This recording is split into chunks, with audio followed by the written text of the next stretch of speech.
Regrets. Everyone has them, including myself.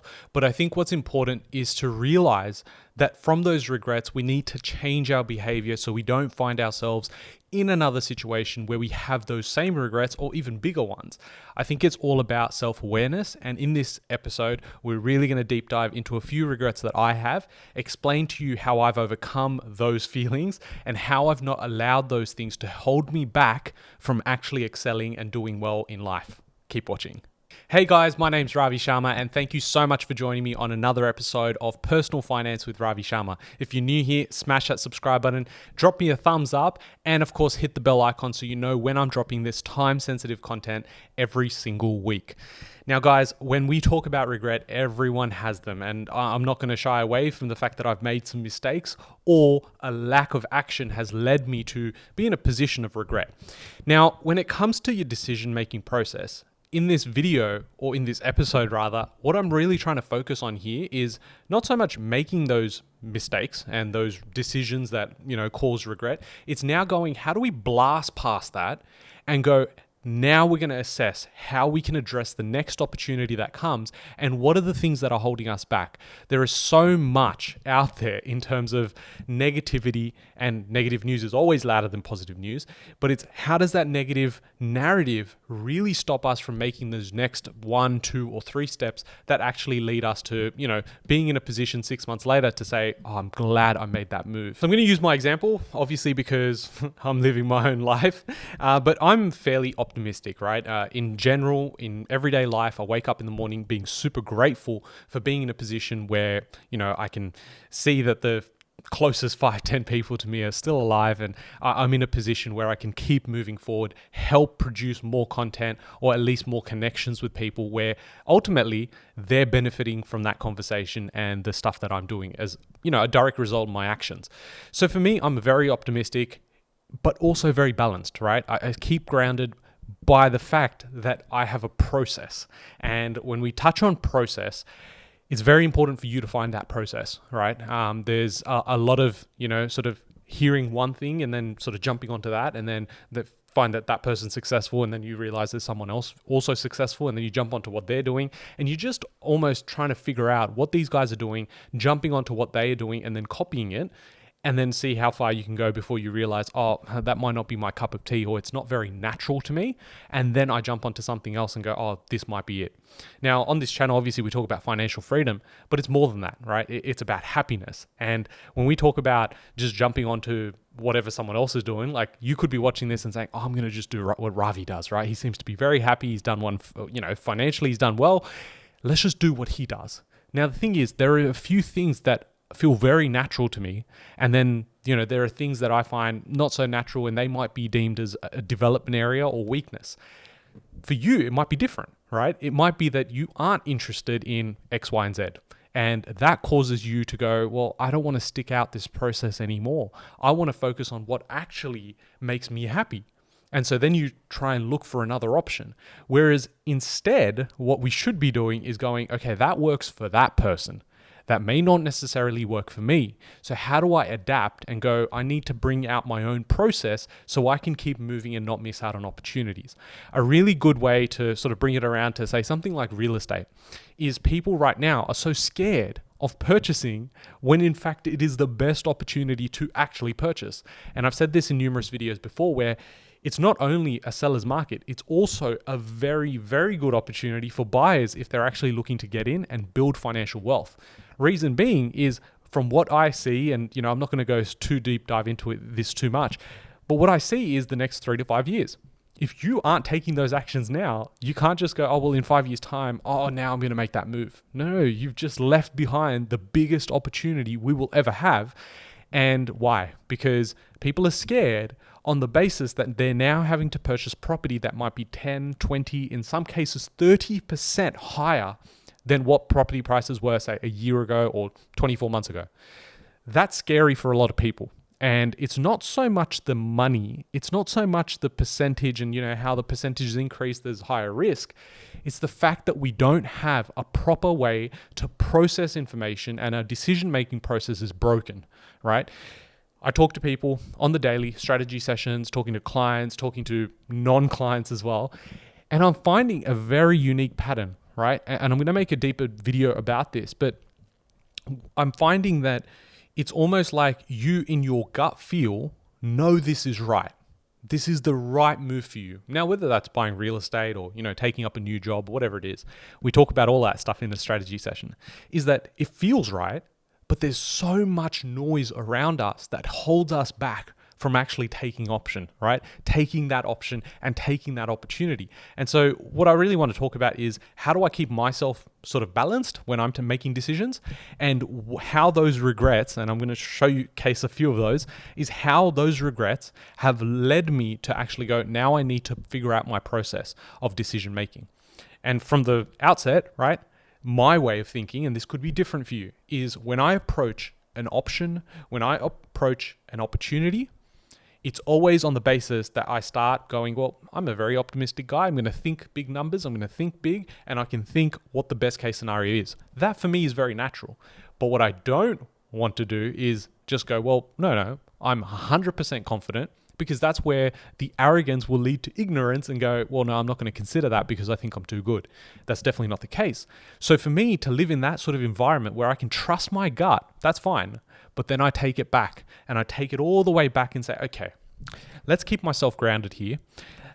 What is the worst case situation from this, right? And so one of the things, like, let's say real estate. And so why I say there's an ongoing great opportunity to be purchasing right now is because people are going, I don't even think about the natural stuff for me, which is the optimistic, what's my best case? How are we going to work on a more positive frame of mind? And what are the positive results that come about this? Because all I can see is the negative shit in the beginning, which is I've got to pay. And then it's potentially for an asset that's really risky to then go, oh, well, I don't know what the future holds. I don't know enough about it. It's a lack of education, right? It's going, what's my worst case here? And when we talk about real estate, I go, okay, well, if we're purchasing property that, let's say, 12 months ago, clients were purchasing for 20% less. Now we're paying somewhat of a premium in people's mind now. The way that I see it is going, okay, well, what's our worst case? We drop by 10%. We drop by 20%. We drop by 40%. Well, we've never seen a 40% drop, right? We aren't seeing cash flow issues in which products we're buying, right? Which real estate we're looking at. And when I'm talking to clients, I'm like, the strategy is such a fundamental part of this. It's like your process, right? The blueprint for what you want to do. But you've got to have a blueprint, not just for the finances. You've got to have a blueprint for health. You've got to have a blueprint for your communication with your relationships, right? And having a mindset shift to go, I need to prioritize myself, but way too many people are going, how do I shit on other people while also trying to learn from them and then go, oh, no, like bring them down because I've got the insecurity that I won't proceed and won't be successful with what I do. So when it comes to like the worst case, right? For me, it's very plain. It's very simple to go, okay, well, if I purchase a property and I've done all the research I can, but let's say, I've done 90% of it right, 10% wrong, and somehow the government comes out and there's like a different policy that gets implemented straight away. Like this is the absolute worst case. And it's almost borderline like not going to happen ever.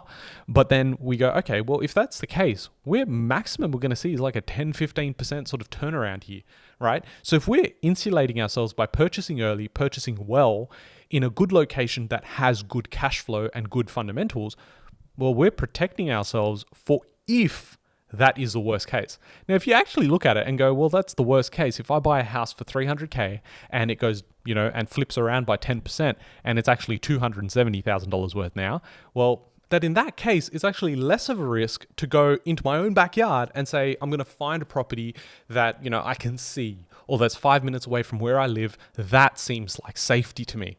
But that's also going to cost me $700,000, $800,000, $900,000.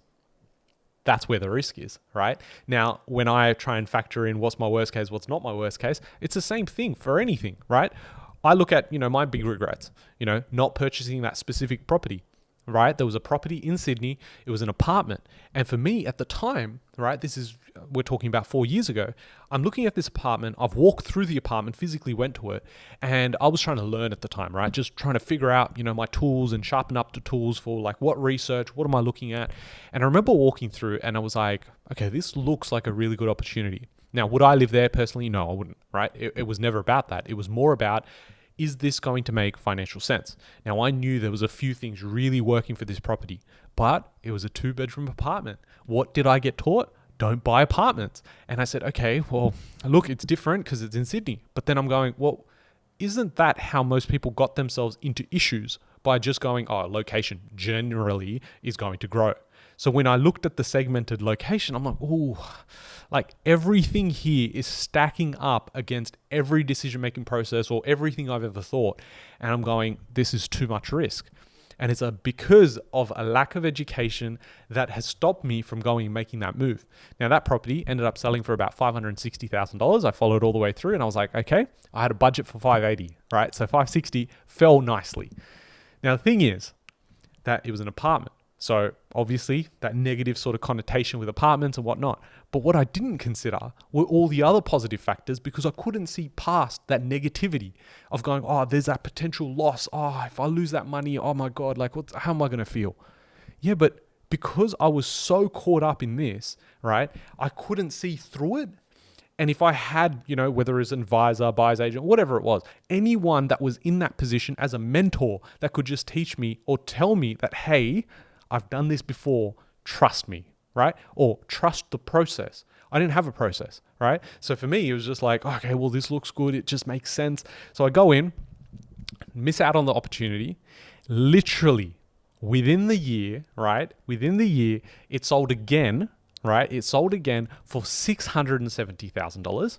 Okay. And now I've still kept an eye on it. I still have the address and I've still kept an eye on it to know that that person ended up holding it long term and they've gone in and it's now worth probably about $800,000 to $850,000, right? So just having something that held me back negatively didn't allow me to see through it. It was at that time I realized I need to now shift my mindset into getting a decision-making process that works for me. It's then going, is that still a good buy if someone sells it to me now for $800,000?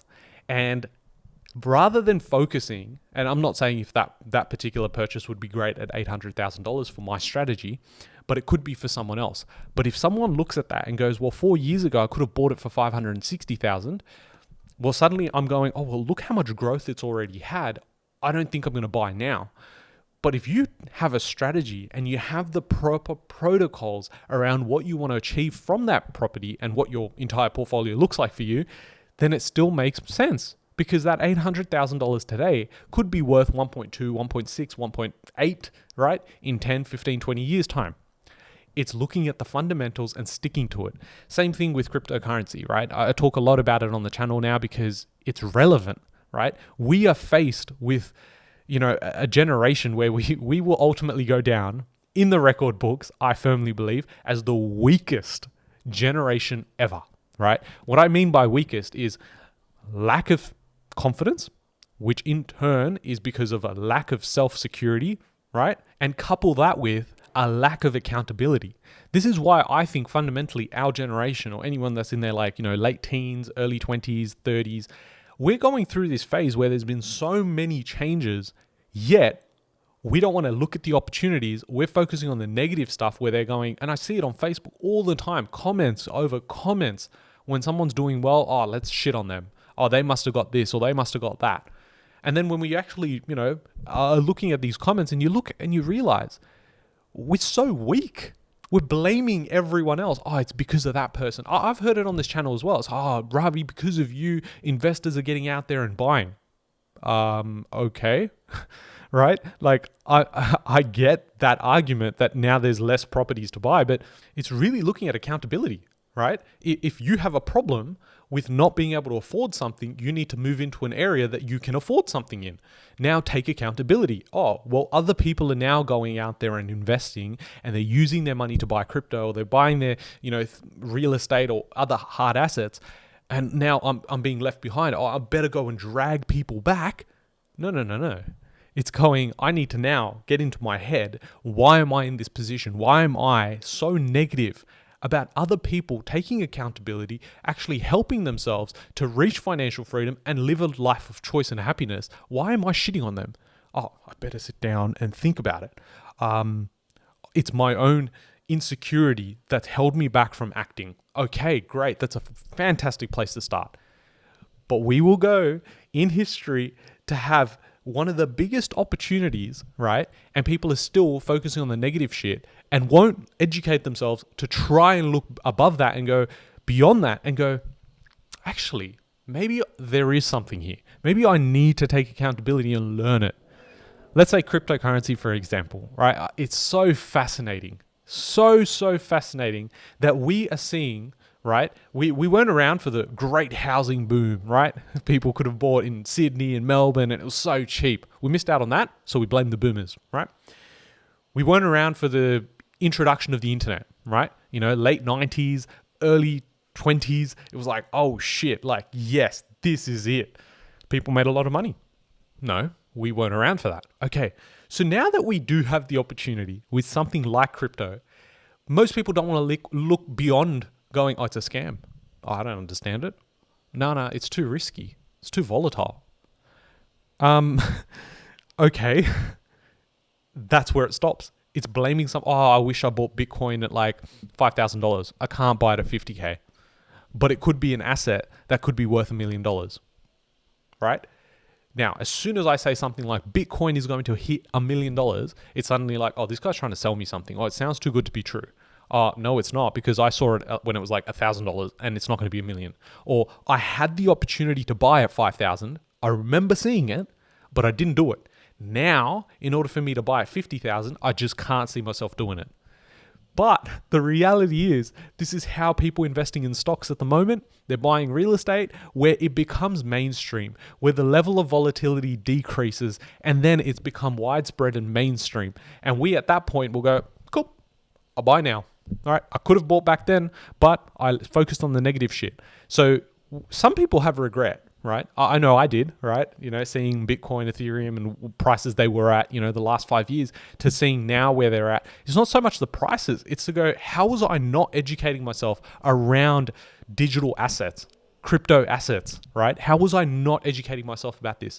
And now, thankfully, I'm where I am now. But what I'm trying to say is that it doesn't matter if it's financial assets, if it's financial freedom, self-awareness, we need to have a process. And we need to process things like, hey, I didn't make that move back then. I need to understand why. And what can I change differently about the next time I see an option that could potentially be an opportunity? Because at the end of the day, it's just options, right? There's just options everywhere. It's what you do that makes it an opportunity, right? And that's where it's having the right process, having the right mindset, rather than focusing on, oh, well, we weren't around when, gold was discovered or the internet came about or the industrial revolution, like any of that stuff. We now have the opportunity to focus on what's happening now and go, what's my process? Ravi said to say that. No. What I say may prompt you to look at it a different way, have a different perspective. But ultimately, you need to figure out what works for you. It might be that, hey, Ravi talks about, real estate, but I don't have enough money. Okay, great. That's a good starting point. Now, if I don't have enough money, but I have time, now in that time, maybe I should educate myself about something or investing in assets that have a lower capital required or lower barrier to entry so that I can execute on that front. Crypto is fantastic for that, right? And now, at the end of the day, it comes down to accountability. You've got to take that option. You've got to go out there and say, I know why I'm doing this, right?